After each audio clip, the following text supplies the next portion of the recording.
25 साल की उम्र और नीचे बैठते समय घुटनों से आवाज़ आती है। 30 की उम्र और फर्श पर पालथी मारकर बैठना मुश्किल लगता है। थोड़ी देर झुककर काम करो तो कमर जकड़ जाती है। सुबह उठते ही शरीर भारी लगता है। सीढ़ियाँ चढ़ते समय घुटनों में दर्द होता है। और सबसे अजीब बात, तुम जिम भी जाते हो, शरीर दिखने में फिट भी लगता है। लोग तुम्हें देखकर कहते हैं तुम तो बिल्कुल हेल्दी लगते हो, लेकिन सच तुम जानते हो, शरीर अंदर से टूट रहा है। जब तुम ज़मीन से कुछ उठाने के लिए नीचे झुकते हो तो तुम्हारे मुंह से अपने आप आवाज़ निकलती है। जब लंबे समय बाद फर्श पर बैठते हो तो कुछ मिनटों में ही पैर सुन्न होने लगते हैं और फिर धीरे धीरे इंसान यह मान लेता है कि शायद यही उम्र बढ़ने का हिस्सा है। शायद शरीर का दर्द सामान्य है, लेकिन सच सुनना चाहते हो, यह उम्र नहीं है, यह तुम्हारी आदतों का परिणाम है। तुम बूढ़े नहीं हो रहे, तुम्हारा शरीर धीरे धीरे जंग खा रहा है। जापान के ओकिनावा नाम की जगह पर 90 साल की महिलाएं आज भी ज़मीन पर बैठती हैं, बिना सहारे उठ जाती हैं, अपने बगीचे में घंटों काम करती हैं। उनके घुटने नहीं टूटते, उनकी कमर हर समय दर्द नहीं करती, उन्हें नीचे बैठने से डर नहीं लगता, और सबसे बदलता ने हैरानी की बात, वे यह सब एक्सरसाइज समझकर नहीं करती, यह उनकी ज़िंदगी का सामान्य हिस्सा है। अब खुद को देखो, बचपन से लेकर आज तक तुम्हारे शरीर को सबसे ज़्यादा कौन सी चीज़ सिखाई गई? कुर्सी, स्कूल में कुर्सी, कॉलेज में कुर्सी, ऑफिस में कुर्सी, घर आकर सोफ़ा, फिर बिस्तर। पूरा दिन शरीर एक ही आकार में बंद रहता है और शरीर वही बन जाता है जिसमें तुम उसे सबसे ज़्यादा रखते हो। तुम्हारे कूल्हे धीरे धीरे सख्त हो गए, टखनों ने अपनी असली ताकत खो दी, रीढ़ आगे झुकने लगी, गर्दन नीचे रहने की आदी हो गई, कंधे गोल हो गए, घुटनों ने अपनी पूरी गति खोनी शुरू कर दी। लेकिन क्योंकि यह सब धीरे धीरे हुआ, तुम्हें कभी एहसास ही नहीं हुआ कि तुम्हारा शरीर अंदर से बंद हो रहा है। मानव शरीर को रोज सैकड़ों अलग अलग तरह की गतिविधियों के लिए बनाया गया था। झुकना, मुड़ना, बैठना, घुटनों के बल आना, दौड़ना, चढ़ना, संतुलन बनाना। लेकिन आधुनिक जिंदगी ने शरीर को सिर्फ 3 कामों तक सीमित कर दिया: बैठना, खड़ा होना और सोना। और जब शरीर लंबे समय तक एक ही तरीके से रहता है तो वह बाकी सभी क्षमताएं खोने लगता है। सबसे खतरनाक बात यह है कि शरीर बहुत समझदार है। वह वही ताकत बचा कर रखता है जिसकी तुम्हें रोज़ ज़रूरत पड़ती है। अगर तुम कभी ज़मीन पर नहीं बैठते तो शरीर धीरे धीरे ज़मीन पर बैठने की क्षमता ख़त्म कर देता है। अगर तुम कभी पूरी तरह नहीं झुकते तो शरीर झुकने की ताकत कम कर देता है। अगर तुम हर समय जूतों और सपाट ज़मीन पर चलते हो तो तुम्हारे पैरों और टखनों की असली शक्ति ख़त्म होने लगती है। और यही वजह है कि आज 25 साल के युवा भी वैसा शरीर महसूस करते हैं जैसा पहले 60 साल के लोग महसूस करते थे। शरीर कमज़ोर नहीं हुआ, शरीर बंद हो गया। समुराई योद्धाओं की एक पुरानी कहावत थी, कठोर तलवार जल्दी टूटती है, लचीली तलवार लंबे समय तक बचती है। वे सिर्फ ताकतवर शरीर नहीं बनाते थे, वे ऐसा शरीर बनाते थे जो हर दिशा में आसानी से चल सके। क्योंकि असली ताकत सिर्फ मांसपेशियों में नहीं होती, असली ताकत शरीर की स्वतंत्रता में होती है। आज लोग घंटों जिम में बिताते हैं, भारी वजन उठाते हैं, लेकिन फर्श पर आराम से बैठ नहीं पाते। शरीर देखने में मजबूत लगता है, लेकिन असल में अंदर से जकड़ा हुआ होता है। यही आधुनिक फिटनेस की सबसे बड़ी समस्या है। लोग शरीर को बड़ा बना रहे हैं, लेकिन उसे खोल नहीं रहे। और सबसे दुखद बात, ज़्यादातर लोग तब तक इंतज़ार करते हैं जब तक दर्द असहनीय नहीं हो जाता, जब घुटनों में समस्या शुरू हो जाती है, जब कमर हमेशा दर्द करने लगती है, जब डॉक्टर कहते हैं कि शरीर अब पहले जैसा नहीं रहेगा। लेकिन शरीर बहुत पहले चेतावनी देना शुरू कर चुका होता है। सुबह की जकड़न वही चेतावनी थी, नीचे बैठने में परेशानी वही चेतावनी थी, हर समय थकान महसूस होना वही चेतावनी थी। तुम्हारा शरीर तुम्हारा दुश्मन नहीं है, वह सिर्फ तुम्हें बता रहा है कि उसे चलने की ज़रूरत है, उसे फिर से खोलने की ज़रूरत है, उसे याद दिलाने की ज़रूरत है कि वह सिर्फ कुर्सी पर बैठने के लिए नहीं बना। अच्छी खबर यह है कि शरीर टूटता धीरे धीरे है और ठीक भी धीरे धीरे ही होता है। जापान में कुछ ऐसी आदतें हैं जिन्हें लोग एक्सरसाइज भी नहीं मानते, लेकिन वही आदतें उनके शरीर को ज़िंदगी भर जवान बनाए रखती हैं। न कोई भारी जिम, न कठिन योगासन, न घंटों का वर्कआउट। सिर्फ छोटी छोटी दैनिक आदतें जो शरीर को फिर से खोलना शुरू कर देती हैं। और पहली आदत इतनी सरल है कि उसे देखकर शायद तुम्हें यकीन ही ना हो कि सिर्फ 2 मिनट रोज करने से घुटनों, टखनों और कमर की जकड़न धीरे धीरे खत्म होने लगती है। जापान में सदियों से एक आदत चली आ रही है जिसे लोग सामान्य मानते हैं, लेकिन वही आदत उनके शरीर को उम्र के साथ टूटने से बचाती है। इस आदत का नाम है सेजा। पहली नज़र में यह बहुत साधारण लगती है, बस घुटनों के बल बैठना। लेकिन असल में यह शरीर के लिए वैसा ही है जैसे जंग लगी मशीन में दोबारा तेल डालना। समुराई योद्धा हर प्रशिक्षण की शुरुआत इसी मुद्रा से करते थे। वे घुटनों के बल बैठते, पैरों को पीछे फैलाते, रीढ़ सीधी रखते और पूरी शांति में कुछ समय बिताते। यह कोई धार्मिक रस्म नहीं थी, यह शरीर को खुला और तैयार रखने का तरीका था, क्योंकि वे जानते थे कि जिस शरीर के घुटने और टखने बंद हो जाएं, वह शरीर ताकतवर होकर भी कमज़ोर है। अब खुद को देखो, तुम आखिरी बार कब इस तरह बैठे थे? शायद बचपन में, शायद स्कूल की प्रार्थना में। उसके बाद ज़िंदगी में कुर्सियाँ आ गईं और शरीर धीरे धीरे ज़मीन से दूर होता गया। यही कारण है कि आज ज़्यादातर लोग 30 सेकंड भी इस मुद्रा में नहीं बैठ पाते। जैसे ही घुटनों के बल बैठते हैं, टखनों में खिंचाव शुरू हो जाता है, जांघों में दर्द होता है, घुटने भारी लगते हैं और दिमाग तुरंत कहता है यह गलत है, शरीर इसके लिए बना ही नहीं। लेकिन सच उल्टा है, शरीर इसी के लिए बना था, बस उसने यह क्षमता भूल दी है। तुम्हारा शरीर खराब नहीं हुआ, वह सिर्फ लंबे समय से इस्तेमाल नहीं हुआ। जैसे कोई पुराना दरवाज़ा महीनों बंद रहे तो खोलते समय आवाज़ करता है, वैसे ही शरीर भी लंबे समय तक एक ही स्थिति में रहने के बाद जकड़ जाता है। दर्द हमेशा नुकसान का संकेत नहीं होता। कई बार दर्द सिर्फ यह बताता है कि शरीर लंबे समय बाद फिर से जाग रहा है। जब तुम सेजा में बैठते हो तब कई चीज़ें एक साथ होती हैं। टखने खुलने लगते हैं, घुटनों में हलचल लौटती है, जांघों की जकड़न कम होने लगती है, रीढ़ सीधी होने लगती है और सबसे महत्वपूर्ण, शरीर को वह स्थिति याद आने लगती है जिसे उसने सालों पहले खो दिया था। लेकिन यहाँ सबसे बड़ी गलती लोग क्या करते हैं? वे पहले दिन ही परफेक्ट बनने की कोशिश करते हैं, फिर दर्द होता है और वे छोड़ देते हैं। शरीर को सालों तक बंद रखने के बाद उसे एक दिन में खोलना संभव नहीं, इसे धीरे धीरे वापस जगाना पड़ता है। पहले दिन सिर्फ 30 सेकंड बैठो। अगर दर्द ज़्यादा हो तो एड़ियों और शरीर के बीच तकिया रख लो, टखनों के नीचे छोटा तौलिया रख लो। शरीर को मजबूर मत करो, उसे समझाओ, हर दिन थोड़ा थोड़ा, क्योंकि शरीर दबाव से नहीं, निरंतरता से बदलता है।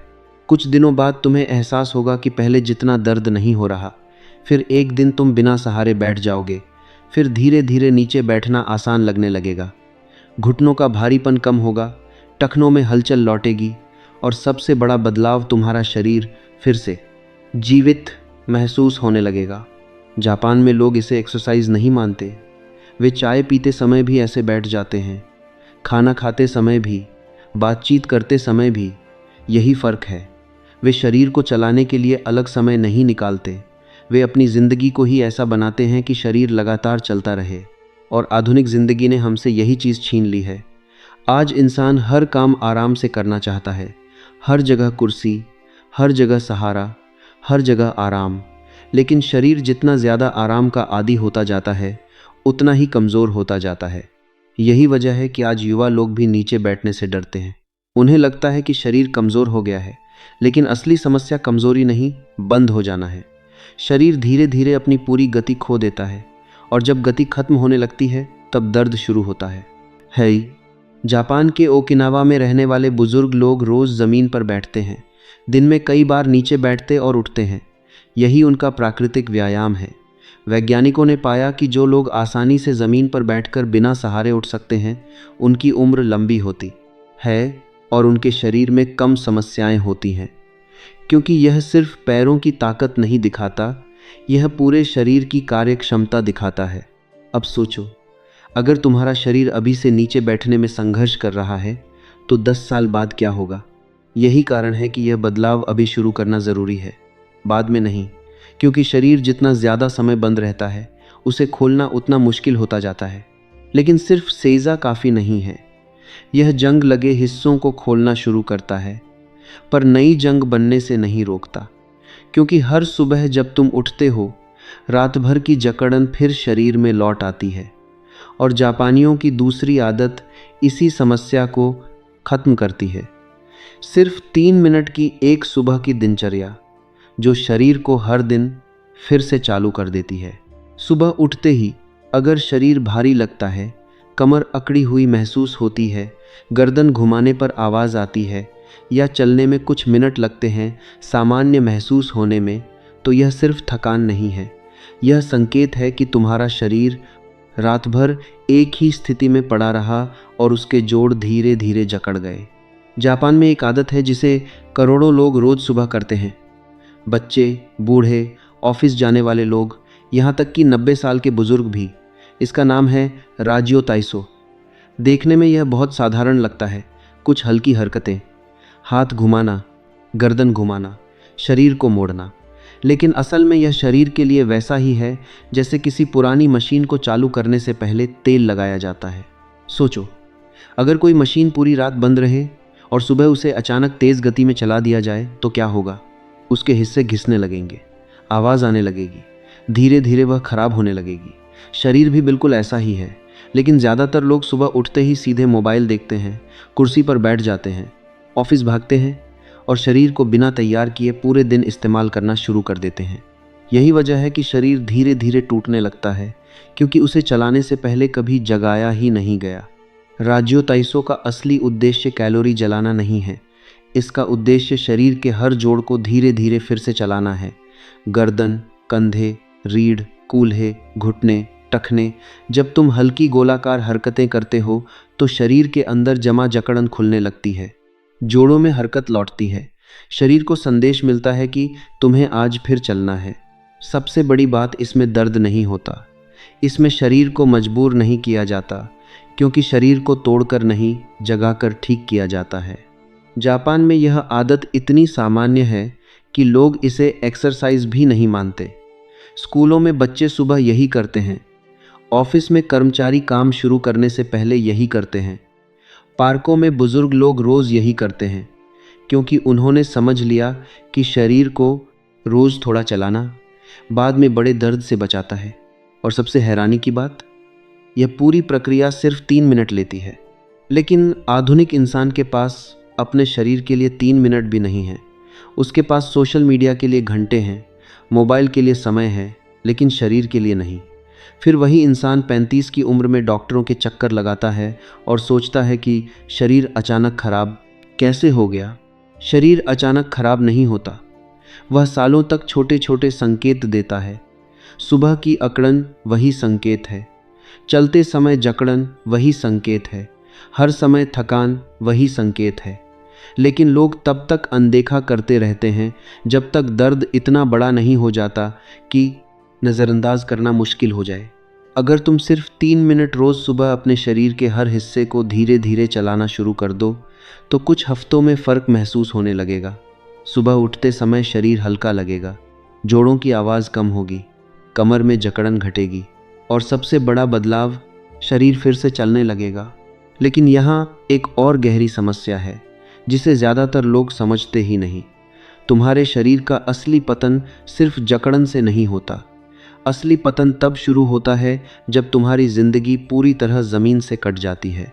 पहले लोग ज़मीन पर बैठते थे, खाना खाते थे, बातें करते थे, आराम करते थे। शरीर दिन भर अलग अलग स्थितियों में रहता था।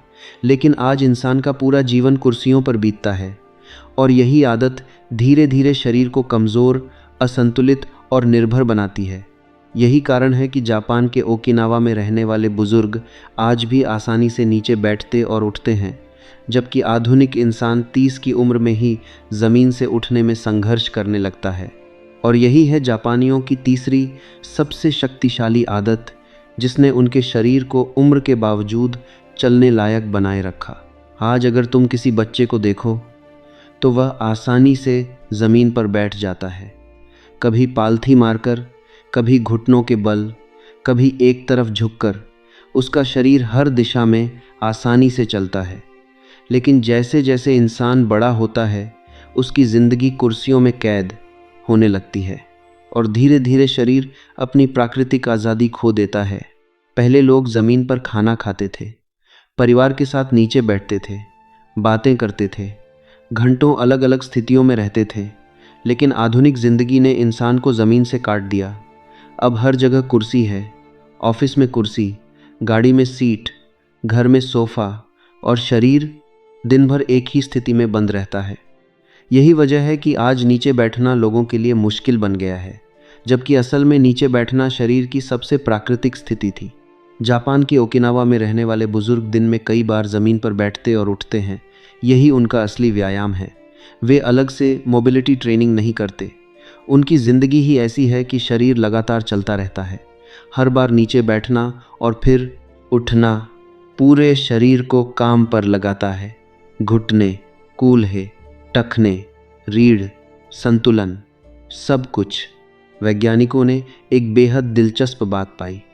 जो लोग बिना सहारे ज़मीन पर बैठकर आसानी से उठ सकते हैं, उनकी उम्र लंबी होती है और उनके शरीर में कम समस्याएं होती हैं, क्योंकि यह सिर्फ ताकत नहीं दिखाता, यह पूरे शरीर की कार्यक्षमता दिखाता है। अब सोचो, अगर आज तुम्हें नीचे बैठने में डर लगता है या उठते समय सहारे की ज़रूरत पड़ती है, तो तुम्हारा शरीर तुम्हें क्या संकेत दे रहा है? यही कारण है कि जापानियों की तीसरी आदत बहुत सरल है। रोज़ कुछ समय ज़मीन पर बिताओ, एक वक्त का खाना नीचे बैठकर खाओ, टीवी देखते समय कुछ देर फर्श पर बैठो, किताब पढ़ो, शरीर को अलग अलग स्थितियों में रहने दो। क्योंकि ज़मीन पर बैठने की सबसे बड़ी खासियत यह है कि वहाँ शरीर को लगातार अपनी स्थिति बदलनी पड़ती है। सोफे पर शरीर बंद हो जाता है, ज़मीन पर शरीर जीवित रहता है।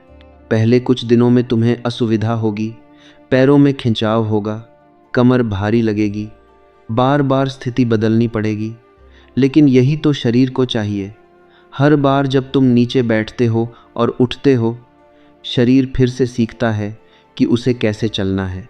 कुछ हफ्तों बाद तुम्हें महसूस होगा कि नीचे बैठना आसान हो रहा है, कूल्हों की जकड़न कम हो रही है, घुटने हल्के लग रहे हैं, शरीर में संतुलन लौट रहा है, और सबसे बड़ी बात, तुम्हें अपने शरीर पर फिर से नियंत्रण महसूस होने लगेगा। लेकिन शरीर का एक हिस्सा अभी भी सबसे ज़्यादा पीड़ित है और ज़्यादातर लोग उसकी तरफ ध्यान ही नहीं देते। रीढ़। तुम्हारी रीढ़ सिर्फ सीधा खड़ा रहने के लिए नहीं बनी थी, उसे मुड़ना था, घूमना था, झुकना था। लेकिन आधुनिक ज़िंदगी ने उसे सिर्फ एक दिशा में धकेल दिया, आगे, मोबाइल की तरफ, लैपटॉप की तरफ, स्क्रीन की तरफ। धीरे धीरे रीढ़ दबने लगती है, कंधे आगे आ जाते हैं, गर्दन झुक जाती है और इंसान बिना महसूस किए बूढ़ा दिखने लगता है। यही कारण है कि आज इतने युवा लोग लगातार पीठ दर्द, गर्दन दर्द और थकान से परेशान हैं। जापानियों ने इस समस्या का समाधान भी बहुत सरल तरीके से किया। वे सिर्फ चलते नहीं थे, वे ऐसी ज़मीन पर चलते थे जहां शरीर को हर कदम पर संतुलन बनाना पड़े। पहाड़, मिट्टी, पत्थर, घास, आसमान, रास्ते। जब शरीर आसमान ज़मीन पर चलता है तो रीढ़ हर दिशा में हल्की हल्की हरकत करती है, टखने जागते हैं, कूल्हे खुलते हैं, संतुलन बेहतर होता है और शरीर फिर से जीवित महसूस करने लगता है। आप आसमान ज़मीन पर जाज, लेकिन आज का इंसान पूरी ज़िंदगी सपाट ज़मीन पर चलता है। सीधी सड़कें, सपाट फर्श, सपाट जूते।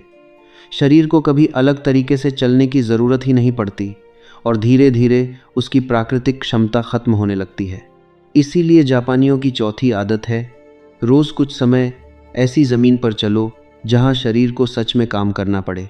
पार्क की घास, मिट्टी, पत्थरों वाला रास्ता, या कम से कम कुछ मिनट बिना जूतों के घास पर चलो। पहले दिन तुम्हें फ़र्क छोटा लगेगा, लेकिन कुछ हफ्तों बाद शरीर अलग महसूस होने लगेगा। चाल बदलने लगेगी, संतुलन मजबूत होगा, कमर हल्की लगेगी और धीरे धीरे तुम्हारी रीढ़ फिर से खुलने लगेगी।